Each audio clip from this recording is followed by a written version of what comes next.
विद्यालय परिवार की ओर से हार्दिक हार्दिक अभिनंदन। ये सांस्कृतिक कार्यक्रम महज एक बहाना था आप लोगों को बुलाने का। सरकार की क्या व्यवस्था है और सरकार आप लोगों से क्या उम्मीद रखती है, ये एक मंच है हम लोग और आपके बीच बातचीत साझा करने का।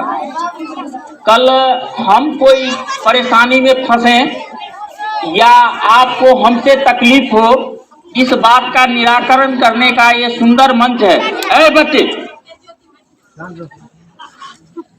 ये सुंदर मंच है। मैं अपनी जो भीतरी ख्वाहिश है मैं आप लोगों के सामने प्रस्तुत कर रहा हूँ। पहली बात, सरकार पूर्णतया सजग है कि बच्चे अब बाहर नहीं पढ़ेंगे।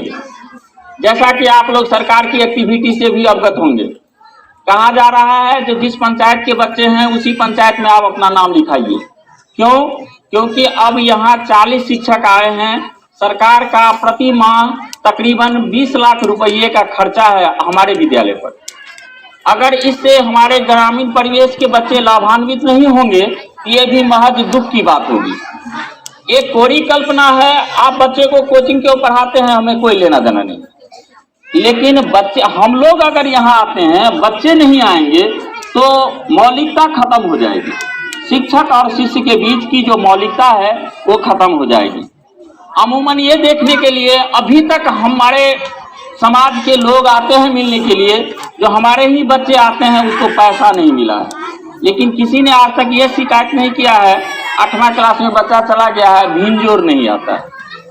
हम लोग कहाँ अटके हैं, सर आपकी कृपा क्यों नहीं हो रही है, या आपकी कृपा हो रही है तो बरस क्यों नहीं रही है, ये अभी तक समझ में नहीं आ रहा है। ये मंच है साझा करने का, बड़ी खुशी की बात है। आप सबों ने आके यहाँ पे अपना बहुमूल्य समय दिया और मुझे अपनी बात कहने का अवसर भी मिला। मैं चाहूँगा कि आप मेरी भावना को अक्षरशः सत्य समझें। भविष्य में आने वाली किसी भी प्रकार की कठिनाइयों का अगर मैं जिम्मेदार होऊंगा तो बहुत अधिक आप भी जिम्मेदार होंगे। बच्चे नहीं आएंगे, मास्टर साहब हाजिरी बनाने के लिए बाध्य नहीं है, मास्टर साहब हाजिरी बनाने के लिए बाध्य नहीं है। लेकिन मैं आपको रिपोर्ट बता दूं, यहाँ गोपालगंज है, मुजफ्फरपुर, अभी हम लोग फेसबुक सबसे जुड़े हुए रहते हैं। वहाँ तकरीबन मुजफ्फरपुर जिले में 50 हेड मास्टर सह सहायक शिक्षक का वेतन काट दिया गया है, क्योंकि वहाँ 50% से कम उपस्थिति पाई गई है। अब हेड मास्टर को कहा जा रहा है आप यहाँ पर आपके बच्चे नहीं होते हैं तो आप दूसरे स्कूल चलिए। सहायक को स्पष्ट बोला जा रहा है जो भाई आप लोग यहाँ पर तो बच्चे नहीं है तो काम नहीं करते होंगे, तो आपको वेतन किस बात का मिलेगा? किसी को भी वेतन मिलेगा उसके काम के अनुरूप मिलेगा। जैसा कि हम लोग भी किसी मजदूर को रखते हैं, क्यों रखते हैं भाई? काम के लिए। अगर काम नहीं करेगा तो पैसा कहाँ से मिलेगा? मेरी भावनाओं को बहुत हद तक गंभीरता पूर्वक लेंगे। मैं करबद्ध सभी ग्रामीणों से सादर निवेदन करता हूं कि आपके बच्चे अगर नामांकित होते हैं तो बगैर किसी राग लपेट के आप विद्यालय में बच्चे को भेजें। ये हम लोगों की सबसे प्रथम उपलब्धि होगी। अगर नहीं तो सरकार ये भी मानती है जो अब हमारे यहाँ देश में गांव में गरीबी अब घट रही है, तो गरीबी घट रही है तो बच्चे पब्लिक स्कूल में पढ़ेंगे, तो मना कौन करता है? सरकारी स्कूल में मत नाम लिखा। ये मैं बड़े मंच से आप लोगों से स्वागत पूर्वक, अनुरोध पूर्वक, विनती पूर्वक आप सबों से अनुरोध करता हूँ। मैं समझ रहा हूँ कि आप मेरी भावना को समझ रहे होंगे और मुझे आप लोगों के द्वारा उत्तरोत्तर सहयोग मिलेगा। मैं इसी आशा के साथ अपनी वाणी को विराम देता हूँ। जय हिंद, जय भारत, साधुवाद। के लिए श्री मनीष सर भी 2 शब्द। प्रगति पत्र वितरण सह दीक्षांत समारोह में मैं अपने सभी शिक्षक शिक्षिकाओं एवं तमाम पोषक क्षेत्र से आए हुए अभिभावकगण का हार्दिक अभिनंदन करता हूँ। देखो, एक कहावत है दादा गए, पोता आए, बचे 3 के 3। कहने का मेरा तात्पर्य है कि यह विद्यालय आज से ही नहीं बल्कि 1961 से हमारे पूर्वजों के द्वारा भी इसमें पढ़ाई करते रहे हैं और उनके आज पोता भी पढ़ रहे हैं। बहुत पुराना विद्यालय है। हम ठोक ठेलता है जब नर पर्वत के जाते पाँव, बत्ती जो नहीं जलाता है रोशनी वह कहाँ पाता है। इसलिए मैं तमाम अभिभावकगण से यह कहना चाहता हूँ कि आप लोग अपने बच्चे में संस्कार होइए। कहते हैं आओ बच्चों तुम्हें सिखाएं अच्छी आदत रोज की, सुबह को उठना शौच को जाना डालो आदत रोज की।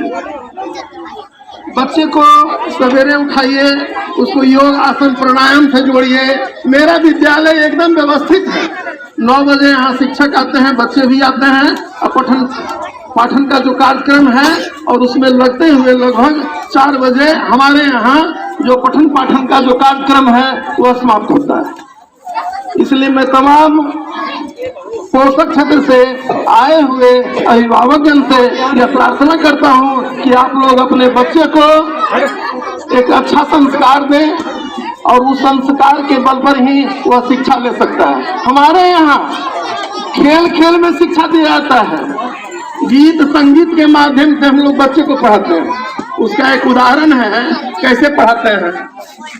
ओम जय जय जगदीश हरे, स्वामी जय जगदीश हरे, दूकन दू दूनी 4, दूतीय 6, 2 चौके 8, 2 पंचे 10, 2 छके 12, 2 सते 14, 2 अठे 16, 2 नमः 18, 2 दहे 20। यानी भगवान का नाम भी जोड़ करके उसको हम लोग गिनती पहाड़ा पढ़ा देते हैं। फिर जैसे 9 का पहाड़ा है, 9 का 9, 9 दूनी 18, 1 और 8 मिलके 9, जरा ठीक से करना हिसाब प्यारे, बचेंगे 9 का 9। तुम लोग भी बोलो 9 का 9, 9 दूनी 18, 9 तिया 27, 2 और 7 मिलके 9, जरा ठीक से करना हिसाब प्यारे, बचेंगे 9 का 9।